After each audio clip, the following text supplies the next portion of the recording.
Okay, I think we'll get started.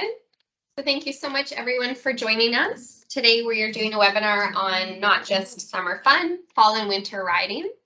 We're doing this in preparation of Fall Go By Bike Week, which starts on Monday. So we're running October 3rd to the 9th. We will have 10 celebration stations all throughout the peninsula and into Colwood. We have 50% new stations, which is really fun. It's a great opportunity to come join us at a station that you haven't been to before. We have a station in Sydney and Central Saanich for the first time. And we're closing with a great barbecue on Friday at our Switchbridge location that's sponsored by Save On Foods. So we really encourage you guys to go to Go By Bike BC to sign up. You register and then you log your rides. For those that have logged a ride, you get a free hot dog and cookie at the closing station. And you're also eligible to win over $15,000 worth of prizes. And our station specific prizes, which is really exciting. So I'm going to hand it over to Adam Krupper. Adam is our executive director here at Capital Bike. He has a ton of history in the bike scene, knows a lot about biking around town, and is the perfect person to do this webinar for us to get everyone pumped and ready for riding in the rain and winter. So thank you so much. We'll do questions at the end. If you want to type them in the chat, that would be great. Wanted to give everyone a heads up that this is being recorded. So for privacy reasons, if you want to keep your cameras off and keep yourself on mute, that would be great. And yeah, feel free. I'll be managing the chat. And Adam, it's all you. Thanks, everyone. Hi, everyone. This is Adam Krupper. Thank you very much for being here today. I'm super pumped that we get to do this. First of all, I want to just acknowledge that we are on the traditional lands of the Lekwungen-speaking people, and we are grateful to be hosts, to be able to live on this land and enjoy it for everything that it has to offer. And part of that living, of course, is getting to enjoy riding on this land. So today we're going to talk about fall and winter riding. And we're going to talk about some best practices, some different ways of riding in winter and fall, how to dress, some route planning, and some other considerations. So as Jordan said, what we'll do is we will hold questions until the end, but I'm happy to answer any questions. So I'm just trying out this thing on like a floating head, but I thought it'd be more interesting than just having slides.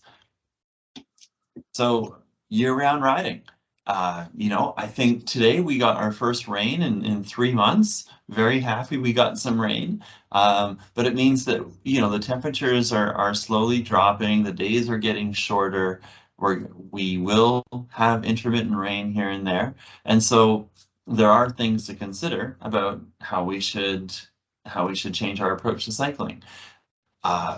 I think that there's absolutely no reason not to cycle year-round. The piece of cake, it's super fun, and so let's talk about it. So this photo here is actually is at our office at Capital Bike, and I'm not sure how many people are aware of this, but we run something called Winter Bike to Work Day, and so this was on our Winter Bike to Work Day. That's Jordan on the left, and that's me on the right. And we rode our bikes. Everybody rode their bikes to the office that day, and to celebrate this lovely day, we went out to Dairy Queen and we got some ice cream, because why not get ice cream on Winter Bike to Work Day? And so here's just a few more photos of winter riding, and you can see that on the left, the gentleman there, he's wearing rain pants. He's got a cover on his pannier bag. He's got a nice bright jacket. He's got gloves on. You can see that the asphalt is a little wet, and so he's got this to kind of stop stopping himself from getting wet or getting sprayed on. You'll notice that his bike's got fenders. The lady on the right, similar. She's got some nice big rain covers. You can see that she's wearing some type of cover underneath her helmet, which is actually kind of a cool idea. It's kind of a warm idea, because that'll stop wind from permeating into your helmet and cooling you down, because your head is where you lose most of your warmth. She's got a nice jacket on, and she's got fenders and lights, and she's ready to rock and roll. She's also got waterproof pannier bags. And then here's a couple more photos. Here on the left is a picture of the Selkirk trestle with snow. It's a truly rare occurrence, but it's kind of cool to see a photo like that. And then there's another photo of the Galloping Goose, the gentleman like just flying along on a nice fall day. I like this photo because it kind of shows like one of the things I love about riding in the fall and winters, in the spring, is just how beautiful the sunsets are, and this the lighting. The lighting in the world is just gorgeous, and I find it really just lovely to look at. And and here's another little photo of a family riding, and you see and whole families ride year round, and it's no big deal. You can see they've got their gloves and their jackets. This is actually a picture from fall Go by Bike Week 2020. So they're looking great.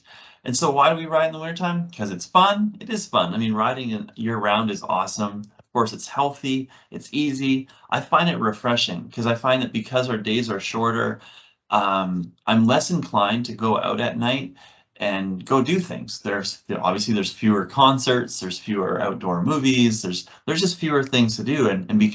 But usually by the time we get done work, it's getting dark out already. I have a propensity, at least myself, to kind of hunker down and not go outside. But riding, whether to buy groceries, going to work, riding to my friend's house, it just wakes me up. It makes me feel alive, and it just keeps me feeling good, refreshed. Like it refreshes my mind and refreshes my body. So I'm a big advocate for riding year round, especially when you live in the mildest climate in Canada. I mean, why not? It's really quite nice. So we could jump right into clothing, but one thing I kind of want to talk about is I really should modify the presentation to include slides about this, but I want to kind of frame cycling in Victoria a little bit, because a lot of people, September comes around and they're like, oh, and we have this kind of cultural, I don't know what the right word for it is, but kind of a cultural feeling like as soon as September comes around, it's time to put those bikes away because bikes are only for the summertime. They're summertime toys. And I think what's kind of interesting is that I have noticed that people have been extending their seasons and they're like, well, maybe I'll ride in September. I mean, it's still gorgeous out. Why not? And then people are like, maybe I should try riding into October. Okay, let me give that a shot. And that's partially why we run Go by Bike Week in October. It's because we want to encourage people to try it out and extend their seasons because you can. It's no problem. We don't really get snow in Victoria and we have very little precipitation. So riding in the wintertime isn't like a macho thing. It's not about, being tough and trying to see how far you can go. I think of it as just enjoying the weather and enjoying the different conditions and riding for as long as you feel comfortable and you feel safe and you feel like you can do it. And I think that as people kind of explore that, a lot of people realize they can easily ride into October, they can easily ride into November. And it's just a matter of preparation because the biggest challenge we have really is precipitation, is a bit of rain. And so how do we deal with that? And it's not like we get downpours, like it's not like it rains for days on end. We'll get a little bit of rain in the morning, maybe we'll get a sprinkle in the afternoon and another sprinkle in the evening, but that's pretty easy to accommodate. And it's just a matter of planning around that a little bit. So let's get into some equipment. So we talk about clothing. And this is a picture from Winter Bike to Work Day 2020. And you see the little lady there. She's got a buff, keeping her ears warm. It goes under her helmet, keeps her head nice and warm. She's got gloves on. She's got a nice jacket. Obviously she's wearing pants. And so she's got everything she needs to ride. And this is a picture taken in February. And she looks totally comfortable. No problem. And then the gentleman there, he's got a nice vest on, he's got a jacket, he's visible, his pants are done up, like he's got a cinch on his pants to stop them from getting into his chain. And so like clothing doesn't necessarily have to be super challenging. You don't have to invest a ton of money. Just dress smart and kind of be selective about what you want to wear. I definitely say a waterproof jacket is pretty important to have. But let's talk about head and hands. So as I've mentioned before, a couple of the photos that we've shown, you can see that people are wearing something underneath their helmet. Some people go as far as, you can see the photo, the 1 second from the right. People go as far as buying a winter helmet, but I mean, it's great. I mean, a winter helmet basically has less ventilation than a summer helmet. But do you need a second helmet? No, not necessarily. You can just wear a light, something like a light toque or a buff underneath your helmet, and that will do just as good a job as a winter helmet, especially when we have such mild weather out here. Like, it might get down to 5 degrees, and like just even a light liner helmet is all you need. If you want to stop the rain from getting onto your hair, you can get creative, and you could put, not necessarily duct tape, but you can put some clear tape over the vent holes, and that'll serve two purposes. One, keeping your head dry when there is rain, but it'll also stop the wind from getting through your helmet, and so you'll stay warmer as well. So that's just an idea.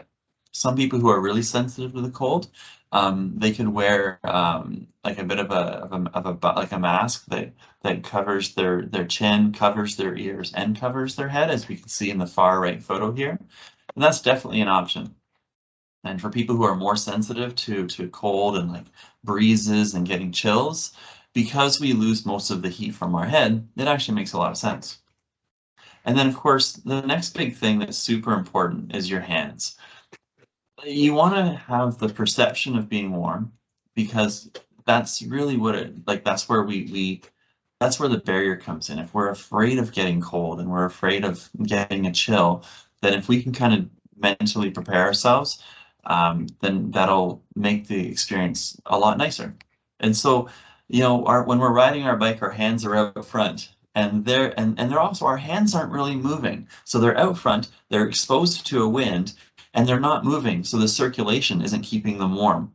So having a nice pair of gloves, any type of hand protection, is going to make a night and day difference on your ride, especially as the weather cools down. And since a lot of people are riding in the morning, or they're riding later on in the evening, that's when the temperatures are a little cooler, that's when there's a little bit more moisture in the air, and so that's where having nice hands protection is great.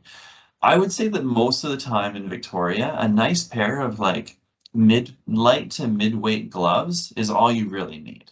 And you can use those gloves for anything, but it's nice to have dexterity when you're riding your bike. And the other thing is that having something that's a wind stopper material. It doesn't have to be Gore-Tex, it doesn't necessarily have to be rainproof, but the biggest thing we have here is wind. And so if we can block the wind out, then you're going to be fine 90% of the time.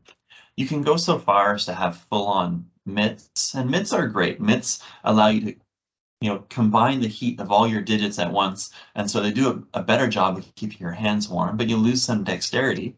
But in terms of the warmth factor, they're the warmest. But I think that a lot of the times they're kind of overkill in Victoria.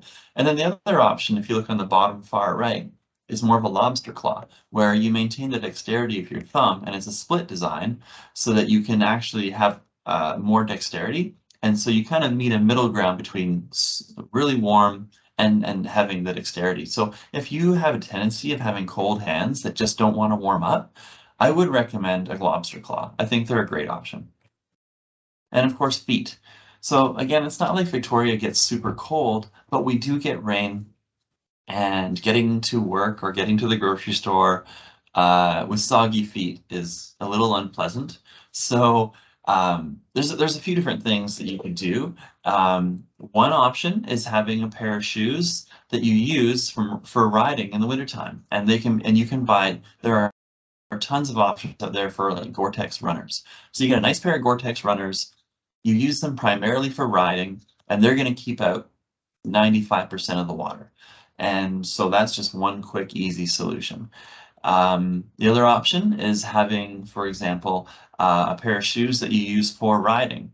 And so at work or wherever you're going, you have a pair of shoes that you change into. So you change out of your wet shoes, get into your dry shoes, done. And you can have an extra pair of socks. And actually, that's what I do. I have a second pair of socks at work. I've got another pair of shoes that I use in the wintertime. And so I just change out my shoes and my socks. I'm good to go. And I just use an old pair of shoes for riding to work, because I don't really care what my feet look like. Some people, what they'll do is they'll put like a plastic bag inside. They'll put their foot in a plastic bag and put their foot in the shoe, and that keeps their feet dry. It also has the added advantage of blocking wind, so your feet stay extra dry and they stay warmer. So bags are a really cool option. And then another option is, if you look at the far right, having something like, it's called a gaiter, and it's basically a shoe cover that cinches or zips up in the back, and it fully protects your foot from wind and from rain. And as you can see, they usually come with reflective strips. So you get that added benefit of reflectivity. The other thing to keep in mind is also, of course, you're probably going to be wearing pants. Skirts and shorts aren't as comfortable in the winter and the fall. So having like a leg strap to cinch up your pants makes a lot of sense. And of course, they usually come with reflective strips as well, so you're extra safe. So really, I mean, we could, and of course, I talked about a jacket. Definitely having a waterproof jacket in the wintertime is great. You don't necessarily need to wear it every single day because it's not necessarily raining, but I always keep my rain jacket in my pannier bag because inevitably, I kid you not, every time I decide, oh, I'm gonna leave my jacket at home, I don't need it. It looks gorgeous. It's raining in the afternoon, and I'm like, oh, I told myself to bring it.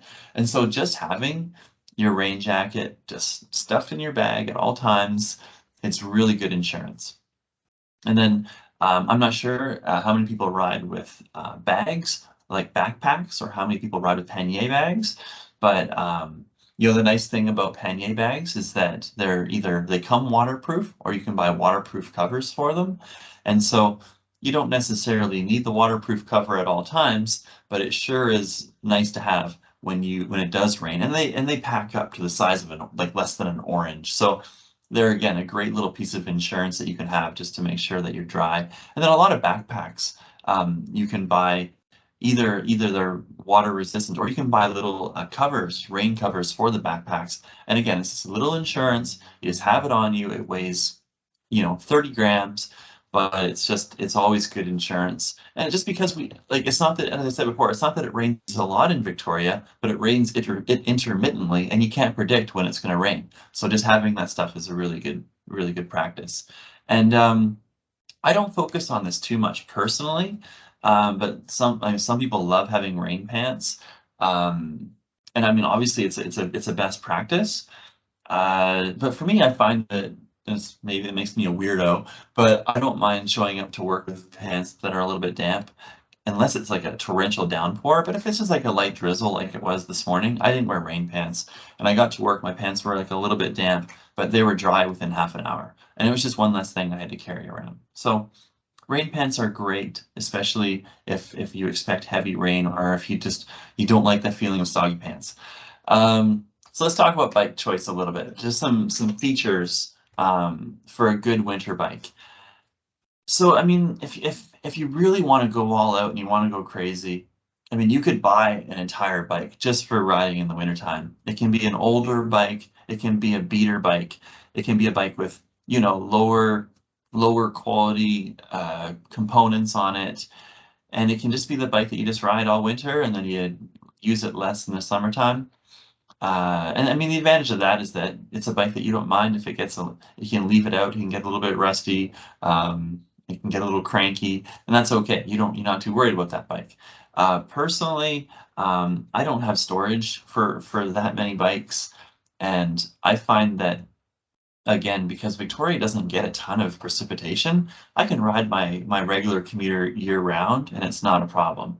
So I'm just going to talk to you about some of the features that I think are really critical to make your bike really great to use year round. And I'm sure most of you know this, but hey, let's just go over it.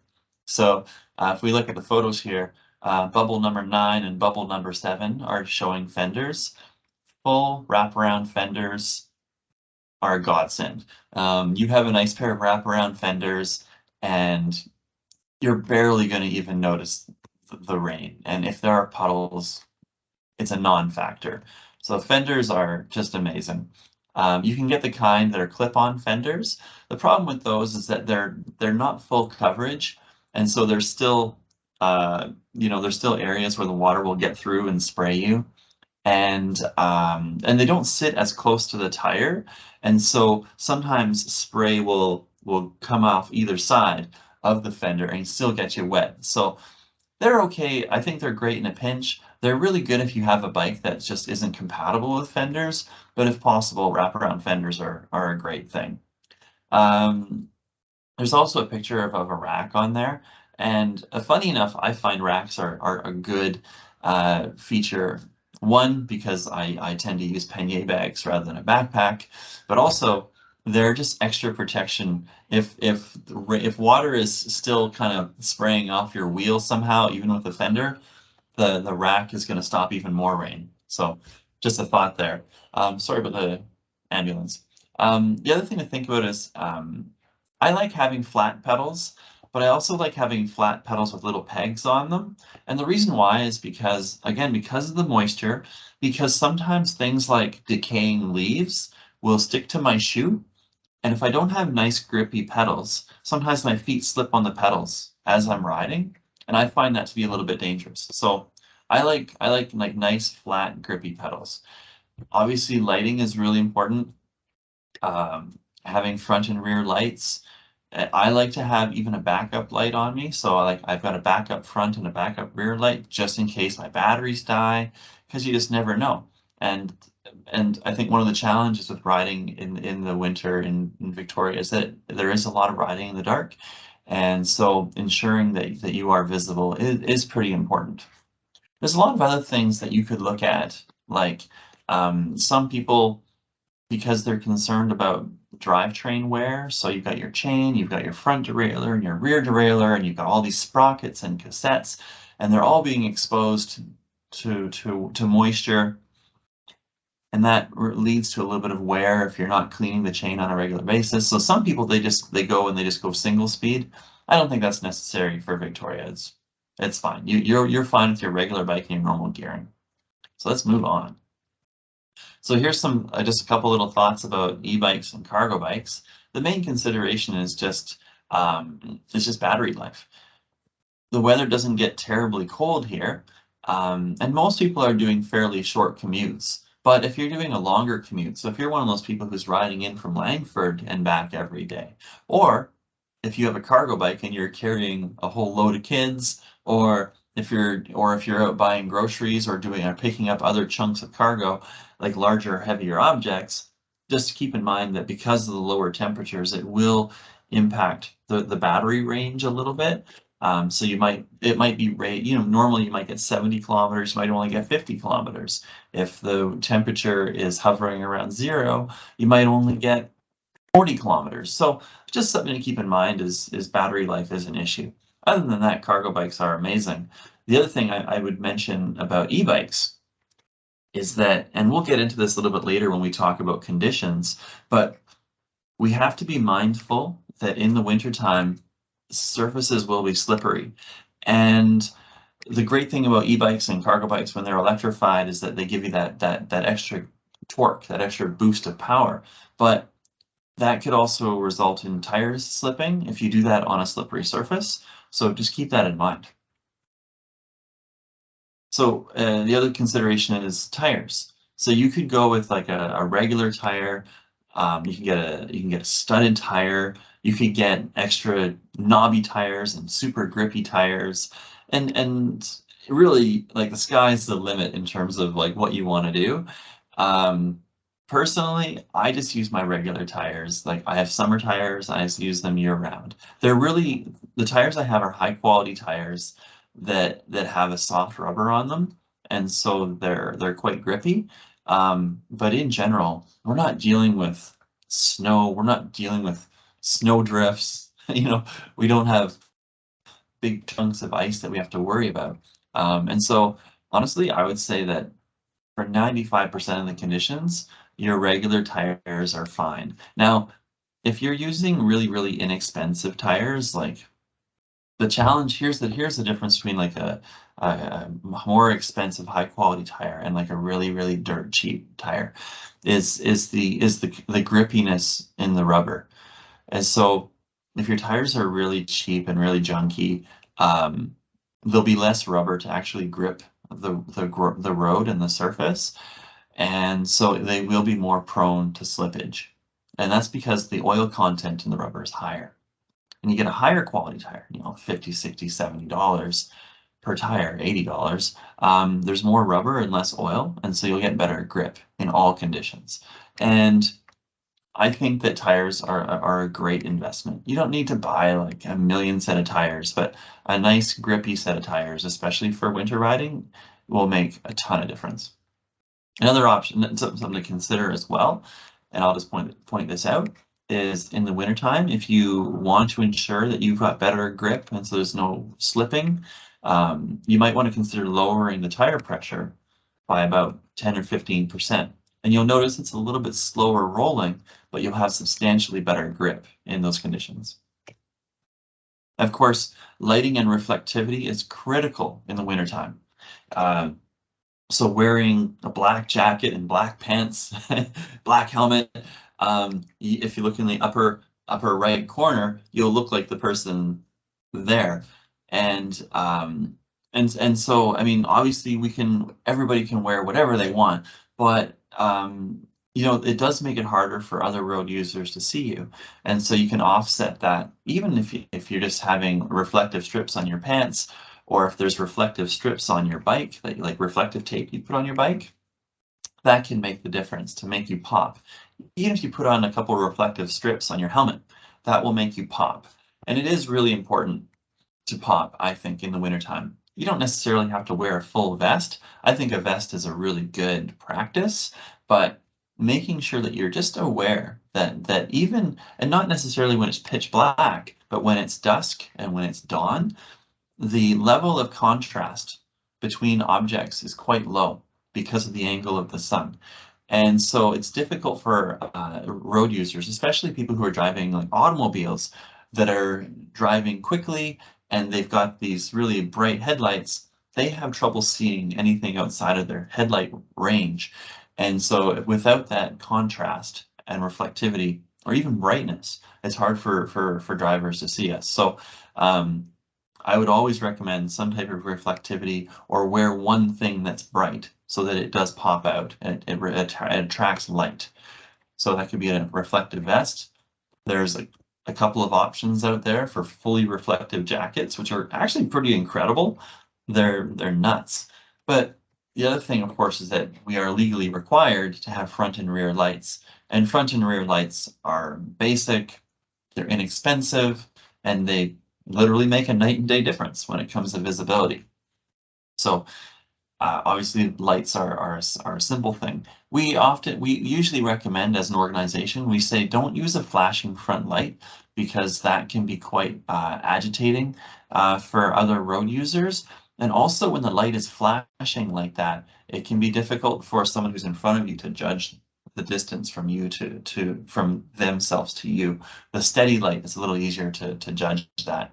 And the other thing we like to recommend is when you think about the lights, have the lights pointed down towards the road so that the light is serving the function of one, making you visible, but also lighting the way in front of you. If they have the light pointed straight up into the air or straight up into the sky, you're blinding everyone around you and the light isn't serving the function of actually lighting the way in front of you. So it's a bit of a tip there that we often like to remind people about. So here we go. I just finished talking about this, but it's not, there are different kinds of lights. You know, there are lights that are little tiny itty bitty coin lights, those little like CR 2032s, and they're fine if your main objective is just for some other road users to know that you're there and to assist with them being able to see you.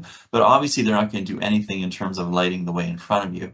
So we recommend getting a light that has enough power to at least light the road in front of you. And that can be, it only has to be like 100 lumens, but that's enough for you to be able to see the asphalt. And the reason why we recommend that you can see the asphalt is because you want to be aware of potholes. You want to be aware, there's a lot more wind in the wintertime. So branches from trees are getting blown onto the road. And a branch, if you ride your bike over a branch, it can cause your tire to roll onto that branch, and it can cause you to jerk sideways and kind of canter. And that can be scary, and it can also result in you slipping and falling. And the other thing is that there's usually piles of leaves in the wintertime. And it's nice to know if you're approaching a pile of leaves, especially if you're planning on making a left or right turn. You don't want to be turning into a pile of leaves because a pile of leaves have got layers and they're rotting between these different layers, and so they're slippery. So you want to be able to be aware that there's something slippery in front of you. Rear lights, you know, they're obviously super important. You can actually buy helmets that have rear and front lights built into them. I think it's a fantastic option. It just takes away that necessity to buy something else. And, we know that, there's, if you have to leave your bike outside, people are looking, and sometimes people steal bike lights off people's bikes. And so when it's built into your helmet, it's one less thing you have to think about. So I'm a big fan of built-in lights. But again, with rear lights, you can get the little tiny coin operated ones, or you can get super powerful ones. And some of the powerful ones, they're actually designed so that they're visible up to 1 kilometer away, which is pretty incredible. So and they're not that expensive, and they're quite nice to have. So I was talking a little bit about your bike, and in my opinion, you can keep your same bike year round. You don't need a special bike. It is a good idea to make sure it's got fenders and lights, and slightly grippier tires. I think that's a really good option. But the main thing is that just making sure you're kind of keeping an eye on your bike and how it's doing. Because the bike is going to be exposed to more moisture, it's also going to be attracting more dirt. So when your chain is kind of wet and your wheels are wet, they're picking up dirt off the ground, and they're, by no fault of their own, they're throwing that dirt, they're throwing those leaves, they're throwing mud onto your drivetrain. So your drivetrain is like always getting dirty, a lot more dirty than it does in the summertime. And it's all that dirt and grime that causes your drivetrain to wear out.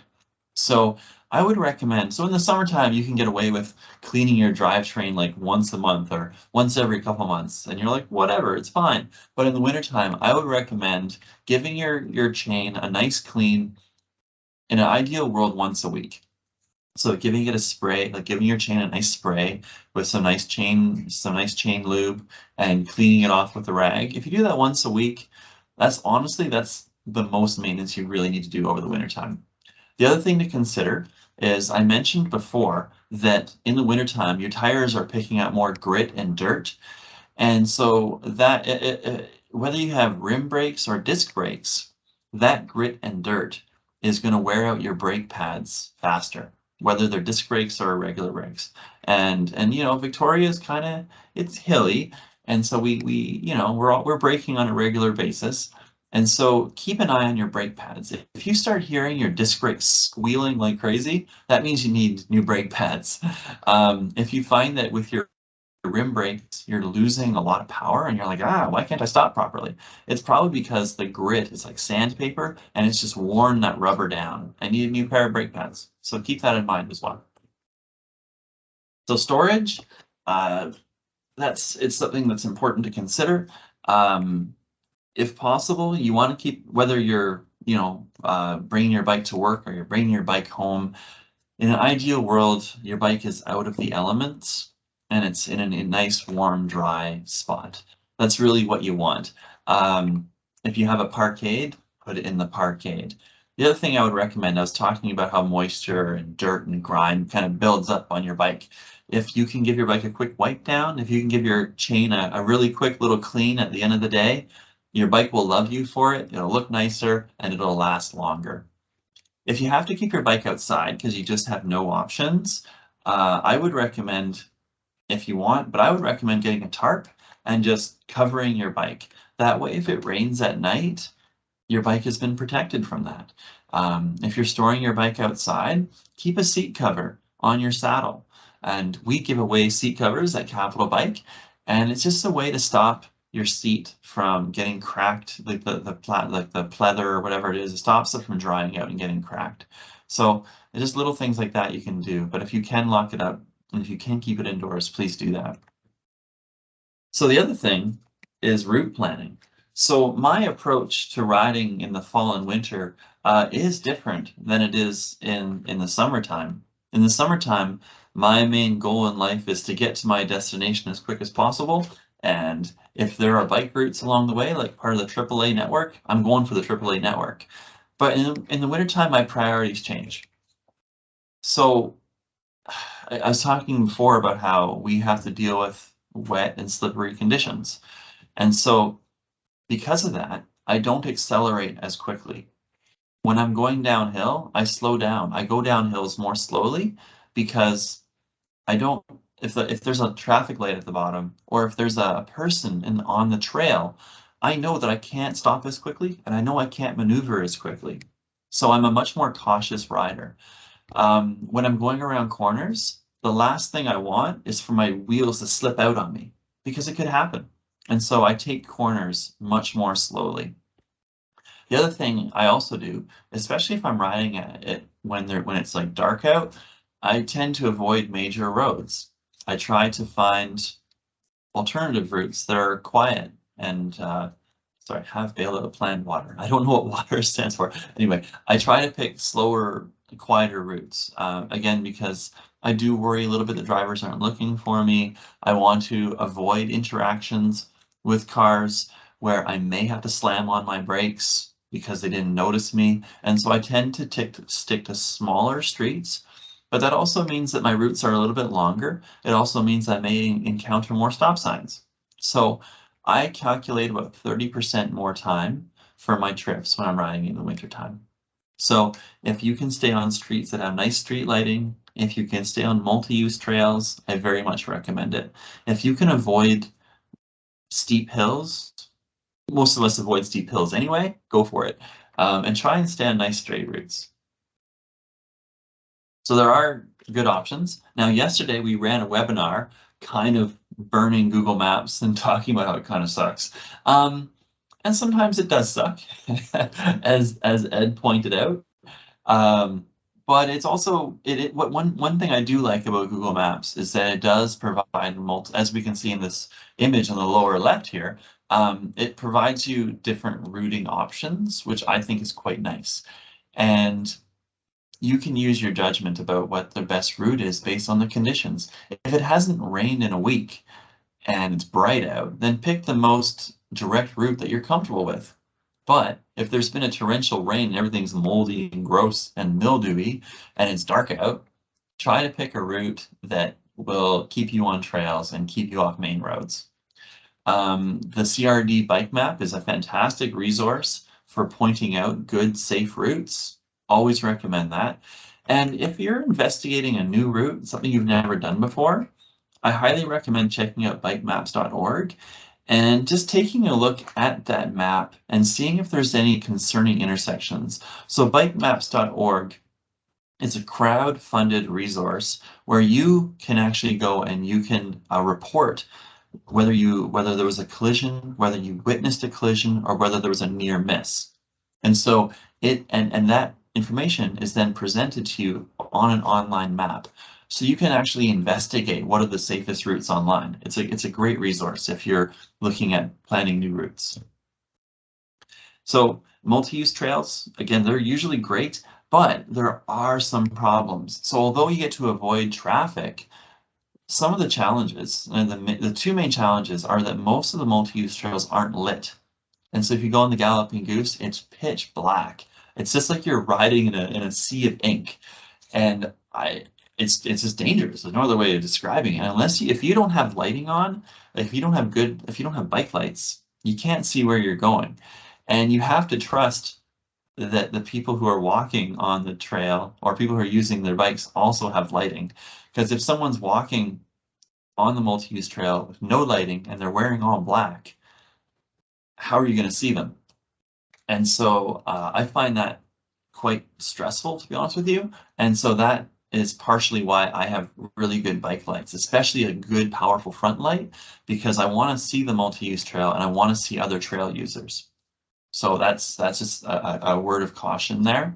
And the other word of caution, and I really noticed this in the springtime, is that we do occasionally get snow, but what we get more of especially like January, February, is we get black ice. And that is, I find, especially noticeable on the ENN trail in the Esquimalt section. And so what ends up happening is the sun rises and there's a bunch of buildings in the way. And so as the sun rises, it warms the asphalt and starts melting all that black ice. But because the buildings cast long shadows, that moisture then freezes up again and it's just slick. It's just slick ice with a coating of water on it. And so it can be really quite sketchy. So I would say that if you are riding on the ENN on a regular basis, and we're talking about January, February, March, and we know the temperatures are dropping down to 0, especially in the morning, I would actually recommend getting studded tires for that particular trail, because the black ice is real, and it's dangerous, because you just lose control. So those are some recommendations there. So, you know, whether, and on protected bike lanes, they're awfully good, especially the ones that are in Victoria, because they do a really good job of clearing them. They clean them on a regular basis, and when it snows, they're really good at putting salt on them. So, you know, with a high degree of confidence that the protected network in Victoria is going to be in good shape within 24 hours of a snowfall. So, just more pictures. But you can see how it has been protected and it has been maintained. So I've talked about black ice again. It's for me, you can see this picture on the right here, and you can see that around the corner, if you look how the corner swoops around, it's quite shiny and wet. And so you imagine that in the morning where the temperature has dropped to -2 or -3, all that moisture is going to freeze, and it will be black ice. It'll just be ice. And unless you have studded tires, there's not much you can do to stop yourself from slipping out. You can slow right down. You can put your feet on the ground to give yourself stability, especially when making turns. That's the most dangerous thing. But yeah, we really have to be aware of black ice. It's just dangerous. It's just how it is. So you know what you're looking for. If you can try to spot it, you look for it shining. You look for moisture around the area. You look for a really smooth surface, and that's how you can generally recognize black ice. I'm sorry, I don't like black ice. What really makes black ice extra sinister is that sometimes leaves will fall off trees and cover the black ice, so you can't even see that it's there. So that's where studded tires come in. If you have studded tires, you'll be able to roll and turn on the black ice. You won't even care. But for anybody else, it's a real concern. So check the weather and see if the temperature has been going below 0. And if there has been rain recently and there's precipitation, that's when you need to really worry about it. So we've got a link here to victoriaweather.ca. That's a really great resource for accurate weather. We don't really get a lot of snow, so we don't need to worry about this too much. This is a picture of me riding when I used to live in a town called Thunder Bay. Thunder Bay has got snow from November until April every year. So, and I lived there for 20 years. So I've done my fair share of riding in the wintertime. We hardly get snow here, so it's really not a big issue. But it is nice to know a few little tips and tricks on how to ride with snow. So one, keep your body nice and relaxed. Don't stiffen up. You want to let the bike kind of float a little bit as you're moving, and just to go with the flow of the snow. You also want to pedal smoothly. You don't want to jerk like crazy, because then your tire is going to lose traction and you'll slip, which you don't want in snow. The other thing is that cars are driving, and the friction from the tires will actually melt the snow and create a warm spot on the road. So your best bet, if there's snow, is to ride in the tire tracks of cars. It's the best, safest place to go. And the other thing is you want to slow down in snow, because you don't know when it's going to freeze. There might be a little frozen patch that you don't know about. The other thing is you can't brake very well, because your tires are more likely to lose traction as you're braking. So you want to actually focus on your rear brake, because that's where most of your weight is. And when all your weight is on your back tire, as you brake, it doesn't break traction very well. It keeps its traction, so you can slow down carefully. You can slow down properly. And then avoid braking on things like sewer grates, paint lines, piles of leaves, because when it's snowy, all those surfaces are very slick. So that's all I'm going to get into winter riding, because we don't need to go crazy. But there are, I mentioned before, things to watch out for. So pile of leaves, if you can avoid pile of leaves, avoid piles of leaves. If you see a pool of water, I would avoid that pool of water because it may just look like a little thin puddle, but you can't see inside that puddle, and it could actually be a deep pothole. And then you could lose control of your bike. So just avoid puddles altogether. Just ride around them. Don't even try going through them. Sewer grates, painted lines. I know I already talked about this, but metallic surfaces, when they're cold and wet, are just slippery as ice. So don't even, just avoid them and don't break on them for sure. Painted lines generally are slippery as well. The city of Victoria and Saanich are actually pretty good at using a thermoplastic that actually has a rough surface built into it. And so it's really good at keeping traction. But over time, that rough surface smoothens out. So be really cautious when you're slowing down or turning on any kind of painted surface. So we were talked about braking and turning a little bit, but generally when it's wet out, you want to give yourself about 50% more time to stop. Just consider that in your planning. Give yourself, you're braking far more gently, so give yourself more time to do that. So we'll keep talking. And turning, you want to turn slowly and cautiously. You don't want to lean into your turn like you're riding a motorcycle in a race, because when you lean your body over in a turn, your tires don't have as much traction on the asphalt and you can slip out. So when you're turning, you want to be a little bit more robotic, and you want to turn with your handlebars and let the bike turn rather than put your body into it. It's also important that, because other road users, whether you're looking at someone who's riding a bike, someone who's riding a skateboard, or someone who's driving a car, keep in mind that everybody on the road is having a harder time turning and braking. So you want to signal for more time. You want to give people a lot more notice that you're turning, and you want to do more in terms of eye contact, because you want to give them as much warning as possible so that they can compensate for slightly more challenging conditions.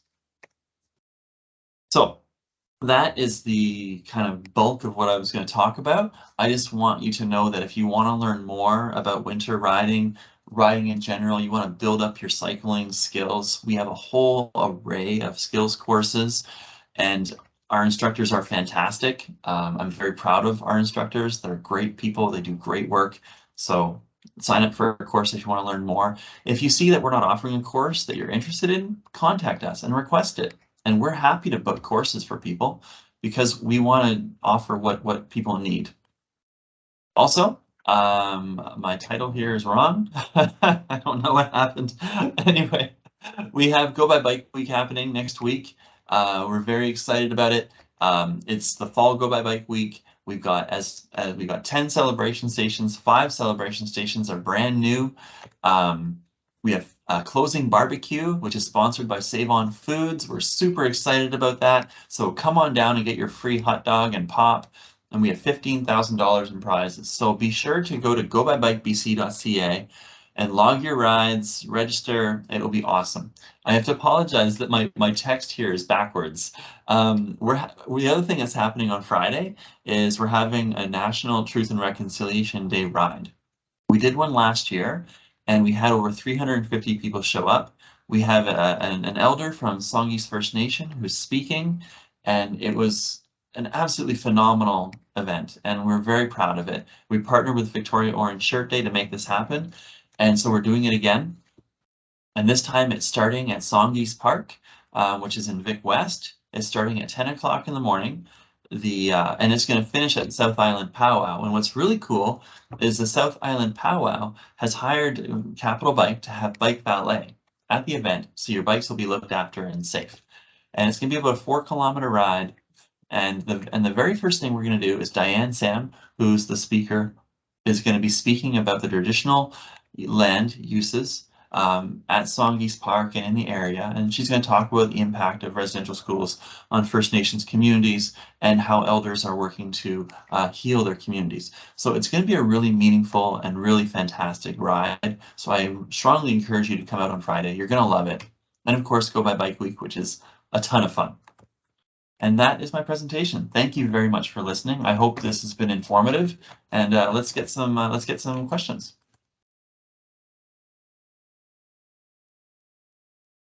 Sorry, Jordan, I can't hear. There we go. Okay. Thanks, everyone. Thank you, Adam. We've got a bunch of questions in the chat there. Adam, did you want me to read them out to you, or? Yeah, let's do it. Yeah. Okay. So someone asked, I'm concerned about brine damaging my bike. Any thoughts on the brine in Victoria? About the what? Brine. Brine? Brine? Like as in the salty water? As in salty water? Yeah. I've been surprised. Sorry, my background looks kind of weird right now. I was trying to fix it, but I don't know how. So yes, salt, especially if you're riding along Wharf Street or you're riding along Dallas Road. Oh, I'm sharing my screen. That's why things look funny. There we go. So I found that salt isn't that big a deal over here. I thought it was going to be a lot worse, but I find that as long as I'm giving my chain like a nice little wipe down once every week, it's actually not a problem. Great. Someone else has asked, do you change the pressure in your tires in winter? Yeah, that's a great question. I do actually. I lowered my pressure by about 10 pounds. So normally I'm at about 85.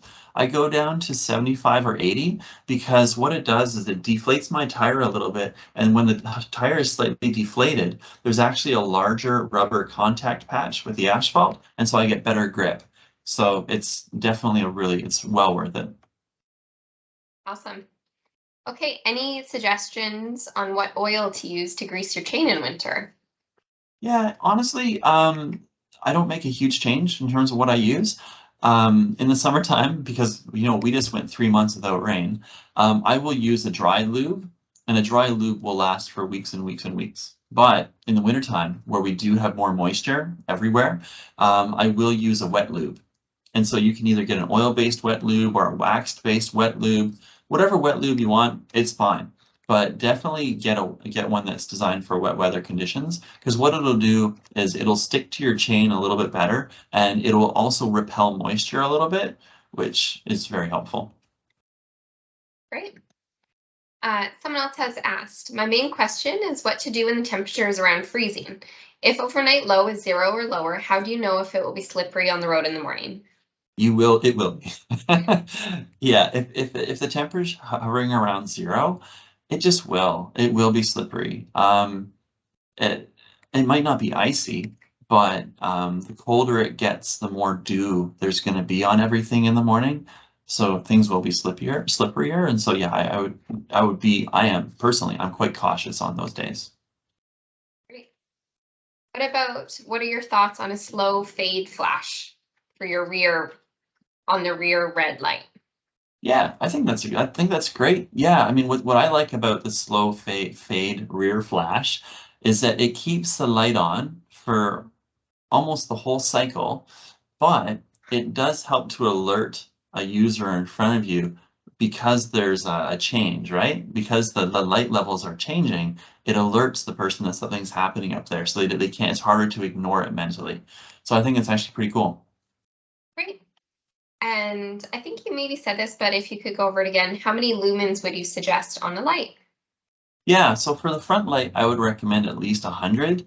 There's like I bought. I'm not going to say which shops. I don't want to show any bias, but I went to a bike shop and I spent $89 on a front light that is 500 lumens, and it's pretty darn powerful. And so you can spend $30-$40 on a nice, about 100 lumen. I would say 100 minimum. And from there, basically the more lumens, the better. And you can go nuts, and you can get some that are like 1400 lumens, and it's as bright as a car light, but you don't really need that. Cool. Okay, we have a little scenario here. Okay, I'm ready. What do you do when the bike routes are closed? I mean, my normal route involves a 15% grade, so in the snow, my only option is to ride in the lane on the highway. I have no idea how to ride on a highway safely in the snow. I'd walk, but they plow the roads onto the sidewalks. Yeah, that's tough. Yeah, that's super tough. And when I lived in Thunder Bay, I had to deal with situations like that as well. And I mean, and your first priority, of course, is your safety and your ability to navigate from point to point A to point B. And if there aren't viable alternatives, then you have to go on the road. But obviously, highway traffic is really scary, and they're not expecting you to be there. And so, and this isn't going to sound like the best advice. Like, it's not like an amazing foolproof solution, but I would just make myself as bright and as visible as possible. So of course I would have a ridiculously bright rear light. I'd be wearing a vest. I would have one of those little pizza slices, reflective pizza slices on the back of my my rear back of my rack. I would have like reflective strips on my bike. Like I would just do everything possible to make myself as visible as possible so that drivers know that I'm there. That's the best that you can do. Unfortunately, I'm sorry that you have to deal with that as part of your commute. That really sucks. Okay, and now that the days are getting shorter, someone is wondering, are there any plans to have lights installed on the ENN and Goose Trails by the CRD or municipalities? Yeah, so I'm not sure about the ENN, but I know that the CRD did put out a request for tenders for lighting for the Galloping Goose from Selkirk Trestle heading out of town. I'll be honest with you, I don't know that this like what the like where that RFP is at right now, and if it's been issued, like if there's a contractor that has accepted the work. Yeah, but I know that the CRD is actively looking into it because the CRD has recognized that that lighting is a real barrier to using that trail. There's an interim measure that is much less expensive that that I think that we could advocate for because it's going to cost multi-millions of dollars to get that lighting on there.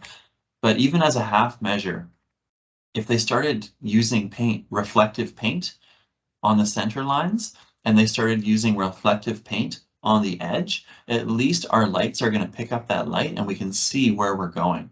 And that doesn't cost anything more than what they're currently doing. So until the lighting project is on, I would recommend, I would like advocate for that to the CRD. Lovely. Okay, it looks like that's all we have in the chat for questions. By all means, if anyone thinks of anything else, please email us at Capital Bike. Head on over to Go by Bike BC to sign up for our fall Go by Bike Week, which is happening next week, October 3rd to the 9th. I would love to see some of you guys out there, and thank you so much for coming to this webinar. It has been recorded, so you'll be sent a recording, and it also will be posted on our YouTube. So go check it out if you missed. I know a couple people missed the first 15, so all this great information will be saved there. Thank you so much, Adam, and have a great rest of the day, everybody. Thanks for joining us. Yeah, thank you everybody for coming out. We really appreciate it. Bye-bye. Bye. Take care.